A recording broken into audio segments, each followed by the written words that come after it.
My uncle was the sheriff of a small town in New Mexico. He was the most hardcore person in our family, super straight-laced, never really bullshitted, and wasn't at all a joker. So when he told his story, backed up by my aunt, we all believed it without question. A local reporter named Bob D would always show up at any major police activity from the police scanner. Big car wrecks, fires, anything worth maybe reporting in the local paper. Everybody on the force knew Bob D. He was around at least once or twice a week at various police activities. Bob was a bit of a joker himself. He would mess with people by flicking behind their ears. People would react to the flicks thinking it was a bug, only to turn around and see it was Bob jerking around. Everybody liked Bob. Unfortunately, Bob had bad lung cancer and died pretty suddenly. His wife buried him, against his wishes. He wanted to be cremated. For the next couple of weeks after his funeral, people kept talking about seeing Bob at car wrecks, fires, all the same stuff he used to report on. There were 20 to 30 reports like this from civilians and members of the force, and my uncle didn't buy it. Until the night he and my aunt showed up at our house, gun drawn, pale as paper. We asked him what the hell happened, and he had to sit down, take his breath and compose himself, and start to outline what happened. Note, this is a guy that I never saw get rattled by anything. He said, my aunt and he were sitting on the couch in their house watching TV. My uncle kept scratching at his ear over and over. Finally, my aunt asked him what the problem was, and he turned around just in time to see their bedroom door open. Bob D standing there in the doorway, clear as day. My uncle jumped up, cussed or something, got my aunt's attention to turn to see him there too. As soon as they both made eye contact with him, Bob smiled, turned, walked across the living room and out their front door, closed the door behind himself, and was gone. My uncle got control of himself and ran outside, gun drawn, looking for Bob, but he was gone. At that point, they ran over to our place. We went over there and didn't see anything, but my aunt and uncle stayed at our place that night. At work the next day, all the guys on the force were giving my uncle lots of "we told you so." People around town say they saw Bob D show up at police scenes for at least another 2 to 3 months. My dad saw him in our dark room in our basement with a friend. He was flicking their ears in the dark. During the 3rd month, people that saw him kept saying he was looking worse and worse. My uncle saw him 2 more times, each time confirming he was looking more and more worn. My dad had concluded that he was decomposing and his ghost was reflecting that process. Every time my ear itches, I still get goosebumps. My uncle works for dispatch in my town, and he recently told my family of the weirdest call he's ever gotten. He says that he had received a call from a landline one night, and when he answered it, there was only static on the other end. This happened 2 more times. Finally, he calls a squad to go check out the address from the caller ID. When the cops got there and walked into the house, they immediately saw that there was a dead body. The person had been dead for 5 months. The craziest part about it was that there was no electricity or any other utility working, so there was no way they should have been able to get those calls into dispatch. But if they hadn't, who knows how long that person's body would have stayed there. I was doing security at a hospital with an ER, ICU, surgical, the whole works, and I got called to several paranormal calls. Most were psych cases or paranoid people that heard a strange noise. This time, more than one nurse saw a guy on the camera who was on his deathbed. A guy who kept saying, "I will not die," in a hospital earlier that day. Literally push his curtain aside and walk out of his room toward the elevator. A code was called and everyone immediately posted at their designated locations.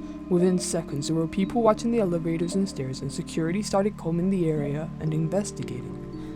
As I reached the ICU floor, I spoke with the lead nurse, and she told me several of the nurses saw him leave.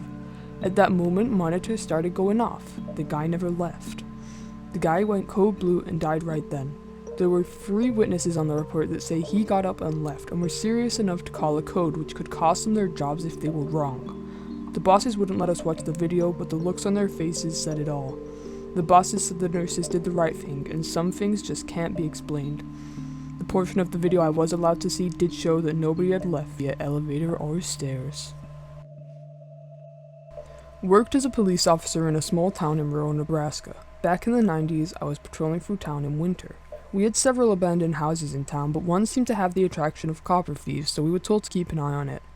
Drove by it around 7 p.m. Since it sat on a corner lot, I had a clear view of all 4 sides of the house.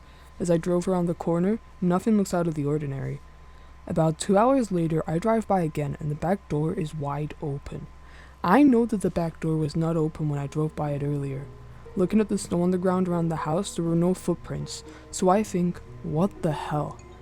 I call dispatch, tell them I'm investigating an open door at the address, and ask for a county sheriff to start my way. I walk to the open door, pull out my flashlight, and shine it inside. The house has obviously been gutted for the most part. The plaster walls have been torn down, debris piles everywhere. Since there were no footprints in the snow around the door of the mine, and with all the dust on the floor not showing any footprints, I chalk it up to the wind, or maybe the door just opened on its own. I was about to secure the door when I heard a loud thump come from upstairs and what sounded like kids laughing. So I enter the house and yell out, "Police department, come downstairs!" More of what sounds like kids playing. I tell dispatch that it sounds like there were kids in the house and start making my way through the kitchen to the living room where the stairs are, all the while cautiously checking the main floor. 2 more times, I hear something upstairs, but since I've had no response, I start thinking maybe it's an animal. Still, I hear what I'd swear was kids laughing. I head upstairs and it all gets quiet. The upstairs is relatively small with a hallway at the top of the stairs that has 1 bedroom on the right, 1 straight ahead at the end of the hall, and a bedroom on the left. As I get to the top of the stairs, I hear a thump in the bedroom to the left. I carefully peek around the door and it's an empty room with a small pile of plaster and wood debris in the middle. No kidding, sitting on top of the pile of debris was a page torn out of a child's book with a picture of a police officer on it. The hair stood up on the back of my neck. I got out of that room, quickly cleared the other rooms upstairs, and got the fuck out of there. Told dispatch nobody was in the house, locked the back door, and never went back in there again. Back when I was working as a cop on a military base, I loved working night shift. Didn't deal with 99% of the bullshit the day shift dealt with, and what little stuff we did deal with was usually really interesting.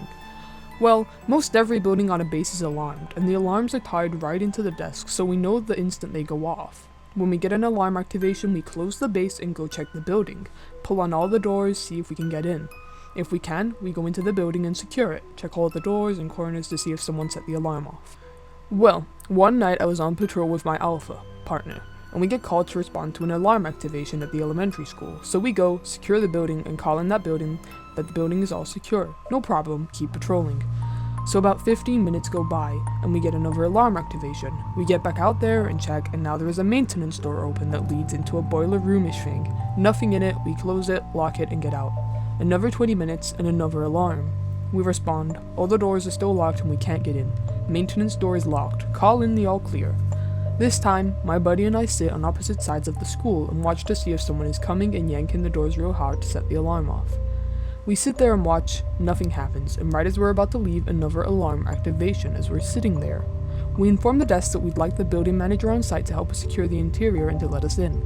This is around 3 AM. Building custodian shows up and we start doing a walkthrough, checking all the classrooms and checking all the maintenance rooms, and that's when we see one of the maintenance doors open with the lights on in the room.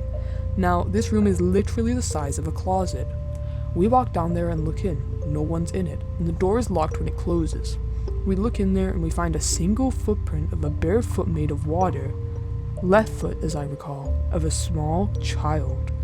Freaked the living hell out of us because no one reported a missing child, and the entire building was clear and still locked up. No one left, no one entered, and we checked every inch of that damn place. Literally a 3-hour deep sweep including ceiling tiles.